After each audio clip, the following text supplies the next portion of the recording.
So I'm Mandy Kwok, and I'm presenting my project Congruence of Solutions of Pell's equation. So what's the Pell's equation? Apparently, so it's a very famous Diophantine equation that for any positive integer d, which is not a square, we have this equation, and there are infinitely many pairs of integral solutions given by this formula. So by this formula, we can simplify and become this recurrence relation in homogeneous recurrence relation in order 2. And this one will be our main focus of what our congruence will be. So so we have the general formula of xn will be this form. However, the congruence of mod p, we need to question one thing first. So that is, could alpha and beta exist when we have mod p, and what would be the consequences of considering alpha and beta? So we need to divide it into 3 cases. So for the case 1, if p divides dy1 square, so the characteristic equation will have a double root in the field. So since it has double roots, the formula would in general become this. So xn will be congruent to x1 to the power n mod p for any n. So in case 2, when d is a quadratic residue mod p, so there will be solutions, and alpha and beta will be distinct.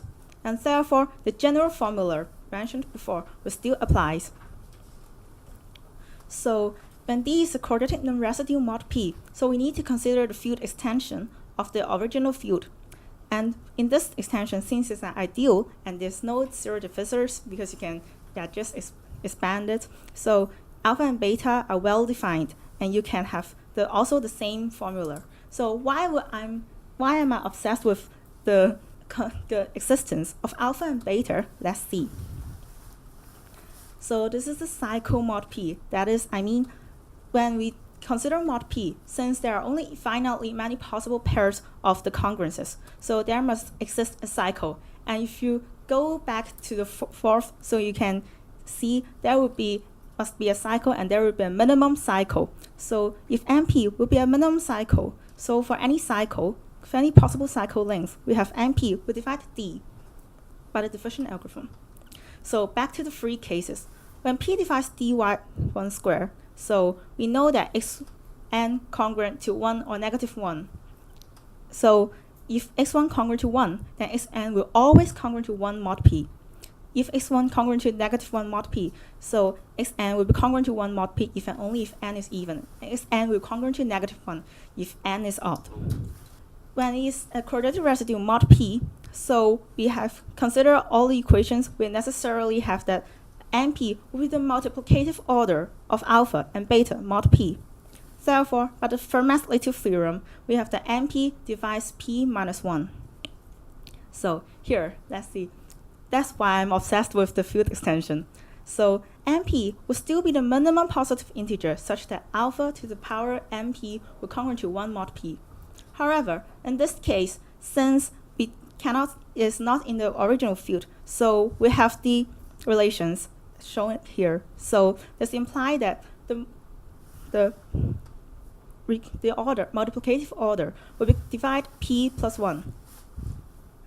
And therefore, combining all the cases above, we can conclude that np will in general be the multiplicative order of alpha and beta mod p if p is not dividing d. And we can separate into 2 cases when d is a square and d is not a square mod p. And we can conclude that np divides p squared minus 1. When p congruent to 2 equals to 2, so for all even I, when it's put into subscript, xi will congruent to 1 mod 2. And when it is even, it depends. But however, they will also be of the same congruence mod 2 for when the subscript is odd. Okay, so then we are considering the cycle not the prime, the cycle will still exist. And therefore, if we let mn extend the definition, so we still have this minimum cycle to exist. However, it's not that easy to find that alpha and beta exist too. And when we consider mod prime power, so the congruence asserts that the minimum cycle is still bounded above by this. And for arbitrary positive integer n, because by the Chinese remainder theorem, we can have that the order is the least common multiple of all the functions combined together. Hence, Mn is also bounded. Okay, let's go back to our original old stuff. So, consider divisibility. So, if there is an arbitrary odd prime dividing xd, so what does it mean? From this, we have np would divide 4d, and np would not divide 2d. And on the other hand, for any odd prime p such that 4 divides np, so by the similar process referred above, so we necessarily have that if there is a p divides xd, so 4 divides np, and for all positive integer k, p divides xk if and only if the multiplicative order np over 4 divides k, but that over 2 does not. Okay, so since if p divides dy1 square, the sequence is never divisible by n, so we have the following. If a term xd has an odd prime divisor p, so p will also divide all the terms that is an odd multiple of the original d in the subscript. And if you compare two primes altogether, we have that 4d will be a common cycle of these two, no matter is it a minimum cycle or not. Moreover, if their minimum cycles are equal, apparently p divides xn if and only if q divides xn. Therefore, if the least multiples of the two odd primes are among the sequence are the same, that means that the minimum cycle will also be 4d for both of them. So p divides xn if and only if q divides xn. So in the above, I actually considered only the general recurrence relations of order 2, while the roots of characteristic equation alpha and beta multiply and become congruent to 1 mod p. But in general, if this does not hold, alpha, beta may also exist, and np will also be here, and they are also the multiplicative order of both, even if they are not multiplicative inverses of each other. And since np we also divide p squared minus 1.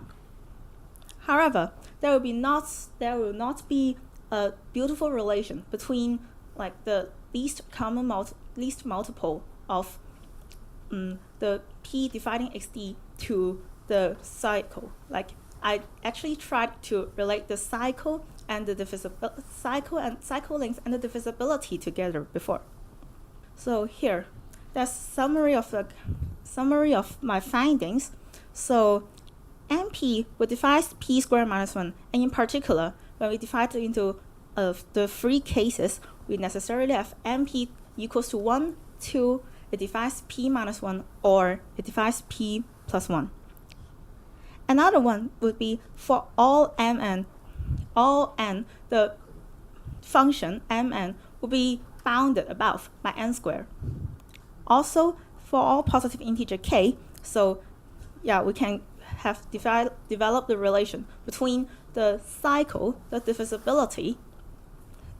Yeah, these two are actually linked together. And what is more, that if there are two primes which have similar properties when they have divide the same cycle and they divide the same least common multiple of among the sequence, so they will necessarily have the same cycle if their least common multiple in the recurrence are the same.